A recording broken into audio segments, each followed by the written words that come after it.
முன்னாள் பிரதமர் ராஜீவ்காந்தி கொலை வழக்கில் சிறையில் அடைக்கப்பட்டிருக்கூடிய நளினியை ஆளுநரின் ஒப்புதலின்றி விடுதலை செய்ய முடியாது என்று சென்னை உயர்நீதிமன்றத்தில் தமிழக அரசு பதில் மனு அளித்துள்ளது.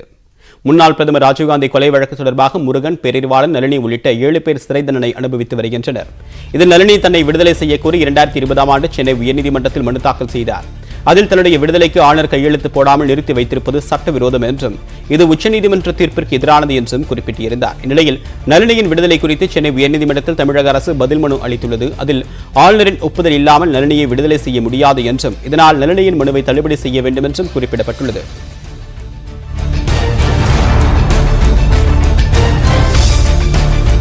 கையெழுத்து என்பது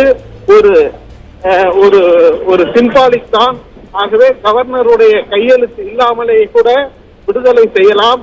கவர்னர் கேபினெட் முடிவுக்கு கட்டுப்பட்டவர். ஆனால் கவர்னர் அந்த கேபினெட் முடிவை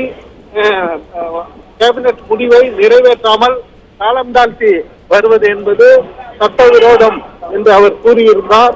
ஆனால் தமிழக அரசு கவர்னருடைய கையெழுத்து இல்லாமல் எங்களால் விடுதலை செய்ய முடியாது, ஆகவே நளினியின் மனுவை தள்ளுபடி செய்ய வேண்டும் என்று பதில் மனு அளிக்கிறார்கள்.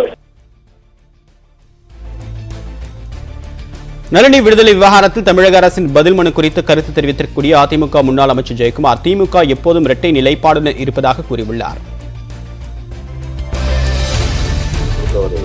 எப்போதுமே இரட்டை நிலைதான். அதாவது ஆட்சியில இருக்கும்போது ஒரு நிலை, ஆட்சிக்கு வந்த பிறகு ஒரு நிலை. இதை பொறுத்தவரை நாங்க அன்னைக்கு இந்த திரும்ப நளினி 7 விடுதலை செய்ய சொல்லி பெட்டிஷன் போட்டப்போ கிட்டத்தட்ட 1.5 வருஷமா இப்ப நாங்க அது ஆளுநர்கிட்ட இருந்து ஆளுநர் நிர்பந்தம் பண்ணி ஒரு பக்கம் நம்ம இதுல முழுமையான அளவுக்கு அவங்க விடுதலை செய்ய அந்த நிலைப்பாடு மாறலையே. நாங்க பெட்டிஷன் டிஸ்மிஸ் பண்ண போடலையே. ஆனா திமுக டிஸ்மிஸ் பண்ண பெட்டிஷன் போட்டிருக்கேன்.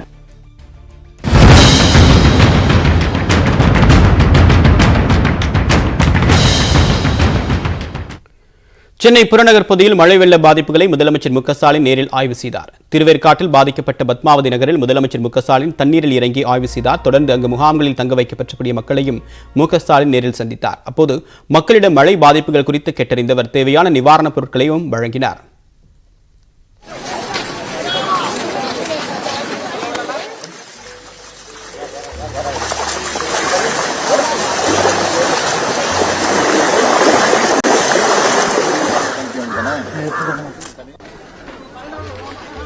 இதற்கு பிறகு பூந்தமல்லிக்கு சென்ற முதலமைச்சர் எம்ஜிஆர் நகரில் மக்களுக்கு போர்வை, பால், பிரெட் உள்ளிட்ட பொருட்களையும் வழங்கினார். மருத்துவ முகாம்களிலும் ஆய்வு செய்தார். ஆவடிக்கு சென்ற வழியில் சாலையோர கடையில் தேநீர் அருந்தினார்.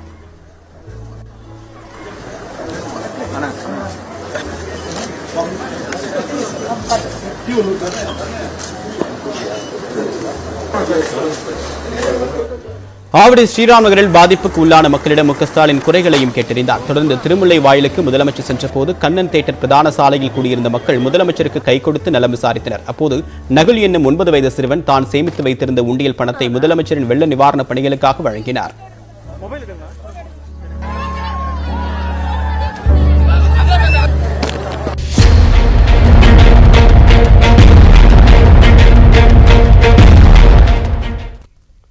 நந்திவரம் ஏரி நிரம்பி உபரிநீர் வெளியேறுவதால் கூடுவாஞ்சேரியில் தாழ்வாக உள்ள பகுதியில் வெள்ளத்தில் தத்தளிக்கின்றன. மகாலட்சுமி நகர், அமுதம் காலனியில் இடுப்பளவிற்கு மழைநீர் தேங்கியுள்ளது. திரும்பும் திசையெல்லாம் நீராக காட்சியளிப்பதால் மக்கள் நிம்மதி இழந்திருக்கிறார்கள். பால், மளிகை பொருட்கள் வாங்க கூட செல்ல முடியாமல் அவதிப்பட்டு வருகின்றனர். சிலர் வீடுகளுக்குள் தண்ணீர் வராமல் இருக்க வாசலில் மணல் மூட்டைகளையும் அடுக்கி வைத்துள்ளனர்.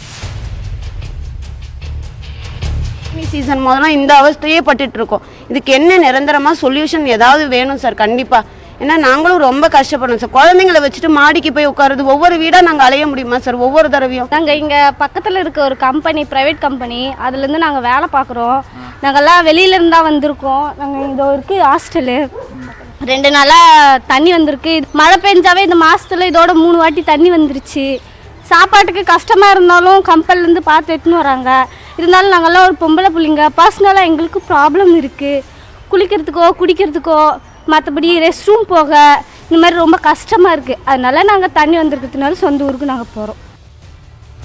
கூடுவாஞ்சேரி ஜெயலட்சுமி நகரும் வெள்ள நீரிலிருந்து தப்பவில்லை. வீடுகளில் அனைத்து பொருட்களும் நீரில் மிதந்து கொண்டிருக்க விஷ பூச்சிகளும் அச்சுறுத்தி வருகின்றன. அரிசி, மளிகை பொருட்கள் என்று அனைத்து பொருட்களையும் வெள்ள நீர் சுருட்டி கொண்டதால் என்ன செய்வது என்று தெரியாமல் மக்கள் பரிதவித்து வருகின்றனர். நிறைய இருக்கு. இப்போ இருக்கிற பிரச்சனை பார்த்தா பாம்பு ஒன்று தேடிட்டு இருக்கேன். பாம்பா? ஆமாம். என்ன பாம்புன்னு தெரியல. நல்லா பெருசாக 4 அடிக்கு வந்தது, உள்ளே வந்தது. சார் அது என்ன பாம்புன்னு பார்க்கலாமான்னு தேடிட்டு இருக்கோம். இப்போ ஃபஸ்ட்டு பாம்பு பிடிக்கிறது தான் முதல் வேலையே, அதுக்கப்புறம் தான் எதுவாக இருந்தாலும். தங்கத்துக்கு இட வசதி இல்லை. அடுத்தவங்க வீட்டில் போய் தங்கனால தங்கிக்கலாம். பெட் வந்துட்டாங்கன்னா ஒரு மனிதாமன்றம் வரலாம் தங்க வைக்கிறாங்க. ஆனால் அங்கே பாத்ரூம் போக முடியாது அவங்க வீட்டில். எனக்கு ரொம்ப கஷ்டமாக இருக்குது. சூழ்நிலை இந்த மாதிரி இருக்குது. அட்லீஸ்ட் ஒரு கரண்ட்டை கொடுத்தாவது எதனா குளிக்கிறதுக்கு ஏதாவது பண்ணலாம். கரண்ட்டும் கிடையாது ஏரியாவில். ஆனால் அவங்க மேலே குறை சொல்ல முடியாது. தண்ணி தேங்கி இருக்குன்றாங்க. ஈபியில் கேட்டால் தண்ணி தேங்கி இருக்குன்றாங்க. தொடர் கனமழையால் நந்திவரம் ஏரி நிரம்பி கூடுவாஞ்சேரியில் குடியிருப்புகள் வெள்ளத்தில் தத்தளிக்கின்றன. அந்த காட்சிகளை ட்ரோன் கேமரா மூலமாக நம்முடைய செய்திக்குழு படம் பிடித்துள்ளது. அந்த பிரத்யேக காட்சிகளை தற்போது பார்க்கலாம்.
தமிழகத்தில் மழை வெள்ள பாதிப்பால் இதுவரை 105 பேர் உயிரிழந்திருப்பதாக வருவாய் மற்றும் பேரிடர் மேலாண்மை துறை அமைச்சர் KKSSR ராமச்சந்திரன் கூறியுள்ளார். வடகிழக்கு பருவமழை காரணமாக செங்கல்பட்டு, மயிலாடுதுறை, திருவாரூர், ராமநாதபுரம், நாகப்பட்டினம், சென்னை உட்பட பல்வேறு மாவட்டங்களில் இயல்பை விட 76% அதிகமாக மழை பெய்திருப்பதாகவும் அவர் தெரிவித்துள்ளார். கிட்டத்தட்ட 105 பேர் மனித உயிர் இழப்பு இருந்திருக்கும். இன்னைக்கு இறந்தது 2 பேர். இன்னைக்கு இருந்த 2 பேர். கால்நடையே 286 பேர். குடிசைகள் 1814 குடிசைகள் இடிந்திருக்கிறது. 319 வீடுகள் சேதமடைந்திருக்கிறது. 15,016 நபர்கள் தங்க வைக்கப்பட்டிருக்கிறார்கள். நம்முடைய சென்னை மாநகராட்சியை மட்டும் 7 நிவாரண முகாம்களில் 1048 பேர் தங்க வைத்திருக்கிறார்கள். இன்றைக்கு உணவுப் பொட்டலங்கள் மட்டும் 98,350 உணவுப் பொட்டலங்கள் நாங்கள் வழங்கியிருக்கிறோம். தெற்கு அந்தமான் பகுதியில் நாளை உருவாகும் என்று கணிக்கப்பட்டிருந்த குறைந்த காற்றழுத்த தாழ்வு பகுதி 30ஆம் தேதி தான் உருவாகும் என்று சென்னை வானிலை ஆய்வு மையம் தெரிவித்துள்ளது. குமரிக்கடல் மற்றும் அதனை ஒட்டிய இலங்கை கடற்பகுதியில் நிலவக்கூடிய வளிமண்டல மேலடுக்கு சுழற்சியின் காரணமாக கடலூர், நாகை, மயிலாடுதுறை, ராமநாதபுரம், தூத்துக்குடி, காரைக்கால் மற்றும் புதுச்சேரியில் கன முதல் மிக கனமழை பெய்யும் என்று கணிக்கப்பட்டுள்ளது. சென்னை, திருவள்ளூர், காஞ்சிபுரம், செங்கல்பட்டில் கனமழை பெய்ய வாய்ப்புள்ளது. தஞ்சை, திருவாரூர், புதுக்கோட்டை, அரியலூரிலும் கனமழை பெய்யக்கூடும். விழுப்புரம், மதுரை, விருதுநகர், நெல்லை, கன்னியாகுமரி மாவட்டங்களிலும் கனமழை தொடரும் என்றும் அறிவிக்கப்பட்டுள்ளது. ஏனைய மாவட்டங்களின் பெரும்பாலான இடங்களில் இடி மின்னலுடன் கூடிய மிதமான மழையும் பெய்யக்கூடும். வரும் 30ஆம் தேதி வரை தமிழகத்தில் கன முதல் மிக கனமழை தொடர்ந்தாலும் டிசம்பர் 1ஆம் தேதி முதல் மிதமான மழைக்கே வாய்ப்புள்ளது. சென்னையிலும் கனமழை இன்றுடன் முடியும் என்றும் கணிக்கப்பட்டுள்ளது. கடந்த 24 மணி நேரத்தில் அதிகபட்சமாக பாம்பன், மண்டபம், மகாபலிபுரத்தில் தலா 11 சென்டிமீட்டர் மழை பதிவாகியுள்ளது. குமரிக்கடல் மற்றும் மன்னார் வளைகுடா பகுதிக்கு 2 தினங்களுக்கு மீனவர்கள் செல்ல வேண்டாம் என்றும் அறிவுறுத்தப்பட்டுள்ளது. வரும் 30ஆம் தேதி தெற்கு அந்தமான் கடற்பகுதியில் புதிய குறைந்த காற்றழுத்த தாழ்வு பகுதி உருவாக வாய்ப்புள்ளது. இது மேலும் வலுப்பெற்று மேற்கு வடமேற்கு திசையில் நகரக்கூடும் என்று சென்னை வானிலை ஆய்வு மையம் தெரிவித்துள்ளது. மற்ற செய்திகளை ஒரு சிறிய இடைவேளைக்கு பிறகு பார்க்கலாம்.